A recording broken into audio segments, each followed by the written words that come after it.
Magandang araw mga kahardinera! I-share ko lang sa inyo ang aking grapes na nagbibigay ng madaming bulaklak at bunga.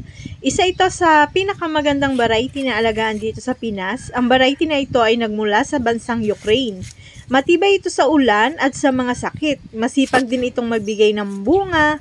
Ang pangalan ng variety na ito ay Baikonur. Isa ito sa mga table grapes na malalaki at matatamis din ang bunga.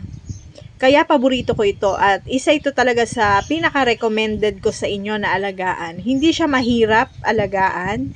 At kahit hindi nyo pa ipinuprune, kusa itong nagbibigay ng bunga o voluntary flowers di tulad ng ibang variety.